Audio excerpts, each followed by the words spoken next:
તો આપણે છે ને ફાઇનલી ન્યૂ મેમ્બર આવી ગયા છે. 10 મેલ છે ને 10 ફિમેલ પોપટ પાકી લીધા છે. બટકા બહુ ભરે છે કેમ કે પાણીના ખાવાનું અને વધારે શું હોય જવું અને ઘઉં બે જ ચીજ વધારે ખાય. બહુ રૂપાળું આપણે ના લાગે છે સફેદવાળું એવું લાગે. કોમેન્ટ કરજો તમે. આપણા ન્યૂ મેમ્બર ખાલી સોકાટું જ પહેર્યા છે આપણે. બધા બંધ થઈ ગયા. હમણાં દરવાજો બંધ હતો ને ત્યારે તો બધા રાડ થતા હતા.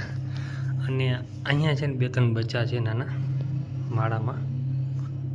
2 બચ્ચા આમાં છે, 2 બચ્ચા અહીંયા છે અને આ માળામાં. અને આમાં ઈંડા છે ને આમાં ઈંડા છે અને આમાં ઈંડા છે. એટલે બધા ભેગા છે કેમ કે આ મોબાઈલ અંદર નથી લઈ જવું, નકર આ શું છે ઉડી જાય તો હેરાન કરશે વધારે. કેમ છે બધા? બધા ખાવાનું ખાઈ લીધું છે કમ્પ્લીટ. જય માતા મિત્રો, કેમ છે બધા? મજામાં? આપણે પણ મજામાં છીએ. અત્યારે હજી ભેહું ચડી છે. કાલ આપણી રજા હતી આખો દી કે આપણે હતા બારે. એનો વિડીયો પણ તમે આવી ગયો છે, જોઈ આવજો. આપણે કુળદેવીનું મંદિરનું પ્રાણ પ્રતિષ્ઠા હતું. વરસાદ ચાલુ થયો છે, આ રીતે ચાલુ રહીએ તો વધારે સારું. ને આ બાજુ જે આપણી ભેહું તો હજી એકે વ્યાણી નથી કેમ કે બનીને કાંઈ હજી વિચાર નથી. મોરી પડી ગઈ તો હવે વ્યાં છે. આજે આ કાલ લગભગ કાઢશે. પછી આપણે ખડેલીનો વારો છે ને જે આપણી બહેનો છે. તો આપણે બની જાય છે ત્યારે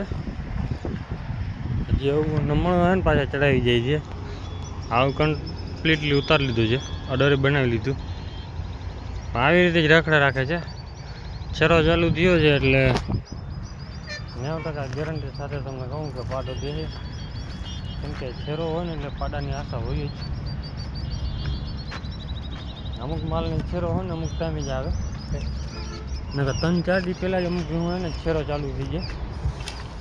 એટલે છેરો ચાલુ થાય એટલે પાડાની આશા વધારે હોય. આમાં નક્કી ન હોય કેમ કે રોજડીને આપણે સવારે છેરો ચાલુ થયો હતો, બપોરે વીંઈ ગઈ હતી, નોર્મલી થઈ ગઈ, ખબર ન પડી. આને બધી ખબર પડી જાય. નમણ ચડાવી જાય એટલે લગભગ ખેંચી જાય ને પાડી દઈએ, વધારે નક્કી ન હોય. પાડો દેવાનો હશે તો પાડો દે, બાકી આવશે ગમે દૂધ લઈને. પાડ્યું હોય ને તો વહેલો વધે. માણસમાં ઢોરમાં થોડોક જ ખાલી ફેર છે, મેલ ફિમેલમાં જ. માણસમાં મેલ જોઈએ છે ને ઢોરમાં ફિમેલ. એટલે સમજી ગયા. એટલે એમાં વહેલો વધે, બાકી ઓમ વહેલો ન વધે કેમ કે વરસાદ થતો નથી. નભાડો આગ્રહ થઈ જાય છે અત્યારે બધે. માણસ તો હજી નીકળી જાય જેમ તેમ કરી, ઢોરનું મોરું થઈ જાય. કેમ કે આપણે કાલે ગામડે ગયા તો બધે એમ કહેતો હતો અમારા વરસાદ ઢોરનું પાણી નથી પીવા જેટલું. પાણીના ટાંકા લઈ લઈને હારવા પડે. એ કે નહીં કરવું, વિચાર કરો તમે. અમારું ગામ તો પાછું દરિયાના કાંઠે અને થોડોક ઊંડો વધારે કરી જાય ને દરિયાનું પાણી આવી જાય, તર આવી ગયું એમાં, તો દરિયાવાળું પાણી બધું ખારું થઈ જાય. એટલે માલ એ પી ન હગે અને પછી વાડીમાંય કામ ન આવે કેમ કે મીઠું જ પકવી શકે એમાં, બીજું કાંઈ ન થાય. હવે આ મા દીકરી બેને હવે 10 મહિના ઓમ તારીખના હિસાબે હવે થાય તો કમ્પ્લીટ થઈ ગયા છે. તો આપણે ગુજરાતી મહિનામાં જેમ લખીએ ને તો કાયદેસર કમ્પ્લીટ થઈ ગયા છે. મા દીકરી 2 ભેગા છે. હવે કોણ કેટલો ટાઈમ લે કાંઈ નક્કી ન હોય. પછી આપણે આખડેલી છે. હવે આ એક થઈ ગઈ જાય ને એટલે કમ્પ્લીટલી આજે એવું લાગે છે પૂછ દાંડું રહી ગયું છે, પણ નમણ પાછા ચડાવી જાય છે. એટલે કાંઈ નક્કી નથી, હજી ખેંચી જાય. ઓલી તો કમ્પ્લીટ થઈ ગઈ. વરસાદ પડે પણ કોક છાંટા જ પડે. જાય કંઈક પાણી કરે ને એવું પડે ને તો વાંધો ન આવે. તો આપણે ભેહું છે ને આગળ ચક્કર મારીને પાછી આવી ગઈ છે. હવે આ ખાણમાં જાય છે. રાતને તો ખાણમાં જ આવું છે. હું ગંધ આવી ગઈ. ધીરે ધીરે હાલી નીકળી અંદર. બાકી નીકળી ગઈ ભેહું આગળ.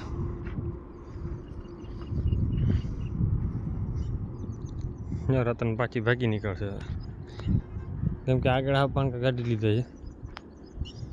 જ્યાં વરસાદ થઈ જશે ને એટલે ખાણ બંધ થઈ જશે.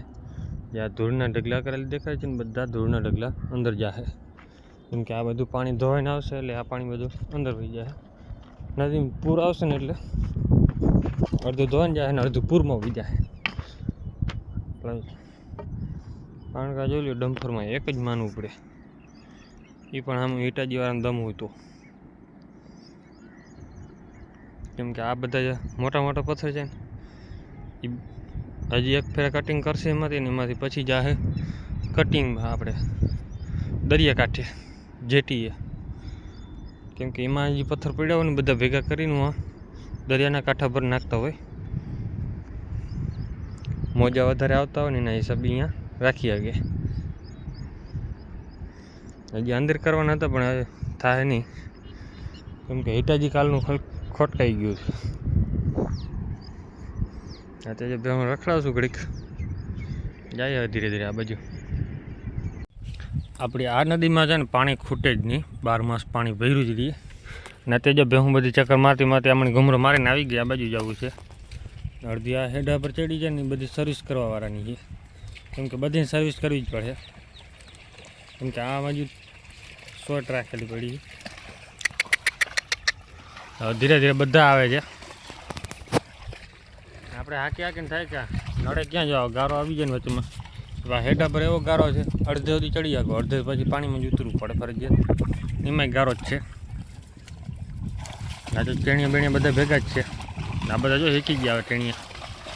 આવાજ આપણો હેકી ગયો છે ચરવામાં, કેમ કે એના મોઢામાં આવે ને એટલો ડૂચો બધે થઈ જાય. હટ, આ બધાને પાછળ વારી વારીને થાય કહું. હટ, બીજો વાંધો ને આપણે બનીને કેમ કે વ્યામાંથી જાય ને એટલે પીડા ઉપડે એટલે ભાગી નીકળે. પછી જો એમની ક્યાં બેસી ગઈ ને તો વળી નાટક કરવા પડશે, કેમ કે લાંબો પલ્લો થઈ જાય ને એટલે બીકી લાગે વધારે. લાંબા પલ્લે લઈ જાય ને પ્રોબ્લેમ પડી જાય ને જો કે વાંધો ન આવે, ક્યાં પાણી તો એટલું નથી હાલી જાય એવું છે માલ. બીક રહીએ. બાકી વિડીયો કેવો લાગ્યો છે કમેન્ટ કરી નાખજો, સપોર્ટ કરજો. જય માતાજી બધાને.